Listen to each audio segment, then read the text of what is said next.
Kakarating kasi ni Mrs. kaya hindi na siya nakaluto. Willing to wait ako. Wala kang pasok ngayon. Walang kuryente kaya wala ka din pasok. Kating si Mob. Tapos mag-picture tayo naman din sa sasakyan. Sana na-inform naman ako nang nakapag-outfit naman tayo. Bulas na nga kasi walang pansit.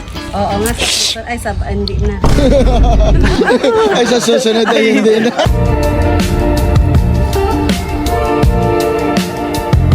So yun guys, dito na tayo sa bahay ng kliyente. Grabe layo.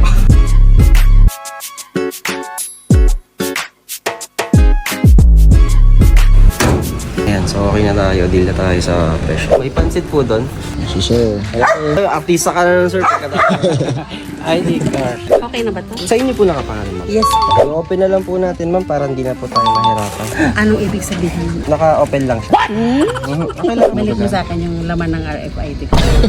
Ano kayo babalik yun, ma'am? Bayaran. Hala! May laman yun eh. 1.5 yung isip. 1 plus din yun. Ay, di po ako gumagamit ng autosweep po. Easy trip lang. Skyway? Hindi ako nag-i-skyway, ma'am. May phobia ako sa skyway. May fear of heights ako eh.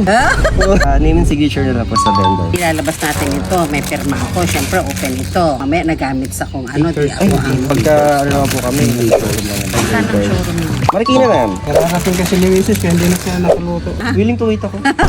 Mamalengke muna tayo, no? May duya na ako. Pwede na ako mahiga doon sa duya. Willing to wait dahil sa pansit. Teacher ka na kayo, ma'am? Hindi halata. Mga kayong model eh. Dara sa palengke, no? Ang tagal ng pansit. Wala kayong pasok ngayon, ma'am. Walang kuryente kaya wala ka din pasok. Kating si Mob.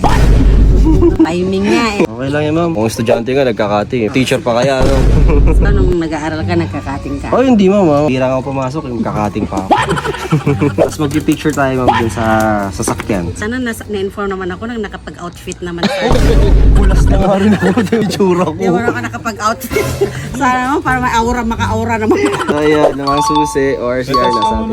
Magbilangan na lang tayo. Oh, wala akong iniipid dyan, ha? Ne, magkasunod pa tayo ng birthday. Talaga po? 24 po kayo? Bibigyan ka pa birthday. Thank you, ma'am. Kaya nga open yung deed of sale dahil lalagyan mo yan ng 990. Ay, hindi. Ay, brand new. Mas mahal pa sa brand yun. Kaso walang pansit. Oo nga, hindi na.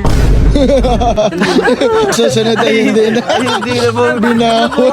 Ano masarap? Ha? Ano masarap? Pansit.